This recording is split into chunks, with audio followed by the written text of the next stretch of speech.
Jormo, professeur de paléontologie, de physique et de chimie, dispensait un cours sur le processus de fossilisation devant ses élèves à l'Université des sciences de Paris City. Aujourd'hui, je vais aborder le sujet passionnant de la formation des fossiles, une discipline qui combine la paléontologie, la géologie et la chimie. Comprendre ce processus complexe, qui s'étend sur des millions d'années, revêt une importance cruciale pour notre compréhension de l'évolution des organismes vivants. Pour commencer, il est essentiel de noter que les restes d'un organisme doivent être rapidement recouverts par des sédiments ou des cendres pour être fossilisés, les protégeant ainsi de l'oxydation et de la décomposition. Les conditions idéales pour la fossilisation impliquent la présence de sédiments riches en minéraux tels que le silicium, le fer ou le carbonate de calcium. Deux principaux types de fossilisation se distinguent. Tout d'abord la pétrification et ensuite il y a également la momification. La pétrification survient lorsque les restes organiques sont remplacés par des minéraux tels que le silicium, le fer ou le carbonate de calcium, comme je l'avais dit tout à l'heure, les rendant ainsi durs et durables. La momification, en revanche, intervient lorsque les restes organiques sont préservés de l'oxygène et de l'humidité, entravant la décomposition et conservant une grande partie de l'anatomie originale. Il est crucial de souligner que seule une faible proportion des organismes décédés se fossilisent, en raison de la nécessité, bien sûr, de conditions favorables à ce processus. Et en ce qui concerne les types de fossiles, nous distinguons les fossiles des restes organiques, tels que des os, des coquilles, des griffes, des écailles, des épines, etc. Il existe également des traces de vie comme des empreintes de pas, des nids, des terriers, des tas de coquilles, qui nous fournissent des informations sur le comportement des organismes vivants il y a des milliards d'années. Et enfin, les fossiles de formes de vie éteintes, comme des dinosaures, nous offrent un aperçu de l'évolution des organismes au fil des âges. Et en conclusion, soulignons l'importance de la paléontologie dans notre compréhension de l'histoire de la vie sur Terre et son rôle crucial dans la prise de décision en matière de conservation de l'environnement. Paris City a subi d'importants bouleversements depuis le début du XXIe siècle. Jadis connue sous le nom de Paris, la ville a été marquée par les conséquences de guerres, d'épidémies récurrentes et du réchauffement climatique, entraînant une diminution de sa population de moitié. Les rues sont désormais moins fréquentées, de nombreux immeubles et bâtiments sont à l'abandon, délabrés. Le changement climatique a laissé des empreintes significatives sur la ville, provoquant des inondations fréquentes et des tempêtes extrêmes qui ont endommagé de nombreux édifices historiques et emblématiques. Pour protéger les zones les plus vulnérables, les autorités de la ville ont dû ériger des digues et mettre en place des systèmes de drainage. Les périodes de canicule sont devenues plus fréquentes, nécessitant des mesures spécifiques pour assurer la protection des personnes les plus vulnérables. Paris City, autrefois caractérisée par ses grandes avenues pavées et ses bâtiments en pierre, a subi une transformation radicale au fil des décennies. La végétation a repris ses droits, envahissant de nombreux immeubles et espaces publics laissés à l'abandon. La ville porte désormais les marques visibles de son histoire mouvementée et des défis environnementaux auxquels elle a dû faire face. La France a adopté une forme de gouvernement singulière, où le pouvoir était centralisé entre les mains de l'armée. Bien que le pays fût dirigé par un président élu, ses pouvoirs étaient considérablement restreints, et il assumait principalement la responsabilité de la mise en œuvre des politiques décidées par l'armée. Cette transition vers une forme de gouvernement militaire avait eu lieu après des années de troubles sociaux et de conflits internes qui mirent à l'épreuve la capacité du pays à maintenir l'ordre. L'armée a été appelée à intervenir pour rétablir la paix et la sécurité, mais elle choisit de demeurer en place afin de garantir cet ordre et de gérer les affaires du pays. Depuis lors, l'armée prit en charge tous les aspects de la vie nationale, comprenant les domaines financiers, la sécurité, l'éducation et les infrastructures. Les citoyens de Paris City et de toute la France furent soumis à certaines restrictions de leur liberté civile dans le but de préserver l'ordre et la sécurité, tout en bénéficiant d'un niveau élevé de protection. Bien que le président fût élu par les citoyens, il était considéré comme un leader symbolique, ses pouvoirs étant largement limités à l'exécution des politiques décidées par l'armée. Certains citoyens exprimaient des préoccupations quant aux restrictions imposées par l'armée, tandis que d'autres estimaient que ces mesures étaient nécessaires pour maintenir la paix et la sécurité. Après avoir conclu son passionnant cours sur la formation des fossiles, Jormo se dirigea vers les salles de déjeuner de l'université pour retrouver ses collègues et amis scientifiques, Bersky, Rosal et Smyk. Ces 4 chercheurs éminents ont collaboré sur de nombreux projets de recherche au fil des ans, développant une solide amitié en parallèle à leur collaboration professionnelle. Alors les amis, quelles sont vos dernières découvertes et vos projets de recherche ? Je travaille actuellement sur un projet d'IA qui vise à utiliser les mathématiques pour simuler des processus écologiques et étudier comment les écosystèmes pourraient évoluer dans le futur. Quant à moi, je suis en train de développer une nouvelle génération de micro-robots capables de se déplacer dans les milieux sous-marins et de collecter des données pour l'étude de la biodiversité marine. Je travaille sur un projet qui utilise des techniques de chimie moléculaire pour synthétiser de nouvelles molécules organiques, pouvant avoir des applications dans la production d'énergie renouvelable. Et moi, je continue mes recherches sur les dinosaures et l'évolution. J'utilise les données géologiques et paléontologiques pour reconstituer les conditions climatiques et les écosystèmes de l'ère des dinosaures. Les amis, j'ai une découverte incroyable à vous partager.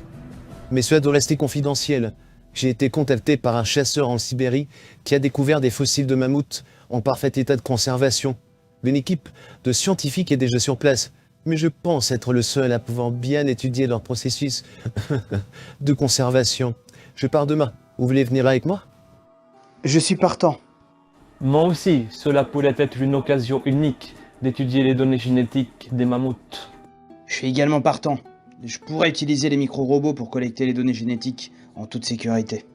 Super. Je vais voir pour organiser les détails de l'expédition.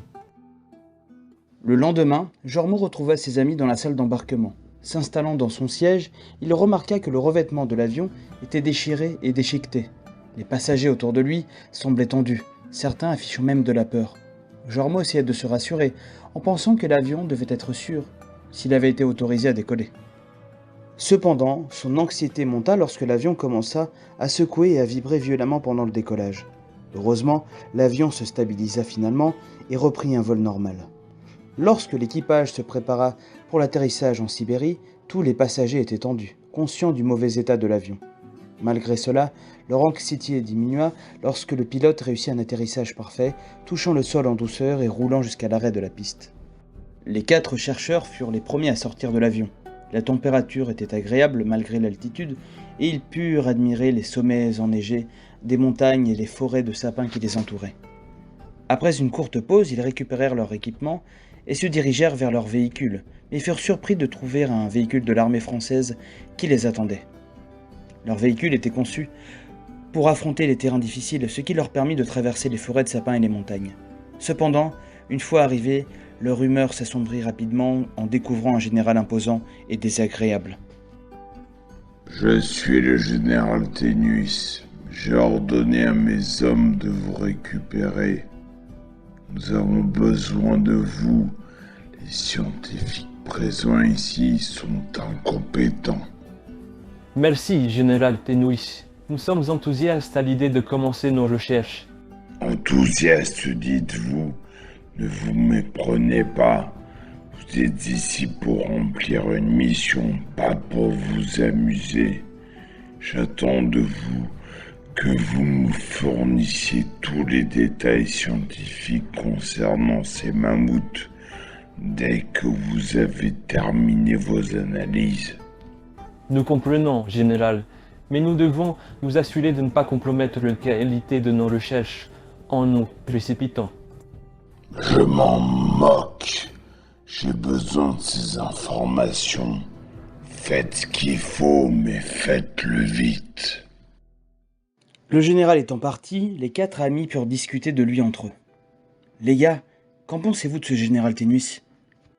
Il ne m'inspire pas confiance. Il semble plus intéressé par les implications militaires de nos découvertes que par les aspects scientifiques. Ouais, cela ne me semble pas normal qu'il veuille des informations si rapidement. Il se passe quelque chose de louche ici. Je suis d'accord. Je me demande pourquoi l'armée est impliquée dans ces fouilles. Il y a sûrement un automobile derrière tout cela. Je pense que nous devrions être très prudents. Nous ne savons pas à qui nous avons affaire. Pendant que Jormo, Smyk et Rosal étudiaient les os des mammouths, Bersky analysait des échantillons de tissus qu'il avait recueillis. Travaillant tranquillement dans son laboratoire mobile, un scientifique canadien arriva en trombe, essoufflé et agité, et se dirigea droit vers Bersky. « Vous êtes Bersky, le célèbre chercheur en chimie moléculaire et atomique ?» Oui, c'est moi. Puis-je vous aider? J'espère bien. J'ai découvert un atome étrange dans l'un de mes échantillons de tissu de mammouth, et je n'arrive pas à l'étudier. On m'a dit que vous étiez le meilleur dans votre domaine, et je suis venu vous demander de l'aide. Bien sûr. Je serais heureux de vous aider. Montrez-moi cet atome étrange. Le scientifique canadien sortit un échantillon de son sac et le donna à Bersky. Ce dernier prit l'échantillon de tissu de mammouth et commença par effectuer une analyse de masse pour déterminer les éléments présents. Il utilisa des techniques de spectrométrie pour identifier les isotopes de chaque élément. C'est alors qu'il découvrit quelque chose d'étrange.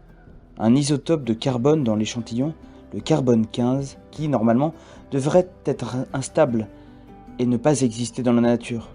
Il était perplexe. Les amis, j'ai quelque chose d'incroyable à vous montrer. J'ai découvert un isotope de carbone dans l'échantillon de tissu de mammouth que le scientifique canadien m'a donné. Et c'est fascinant. Cela a des implications scientifiques incroyables. Mais je pense qu'il vaut mieux ne pas partager cette découverte avec le général Tenus. Je garde cet échantillon avec moi, car j'ai compris que c'était le seul où la présence de cet isotope était détectée. Je vais l'étudier davantage. Ils retournèrent donc à Paris City avec l'échantillon. Les 4 amis travaillaient occasionnellement dans un laboratoire différent de celui de l'université. Un laboratoire qu'ils avaient établi sous les ruines de l'ancien musée du Louvre. Cependant, c'était Bersky qui y passait le plus de temps.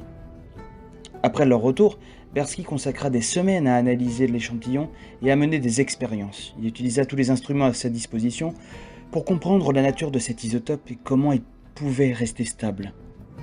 Malheureusement, après ses efforts, il ne parvint pas à reproduire les propriétés stables de cet isotope, ni à comprendre comment il pouvait demeurer stable.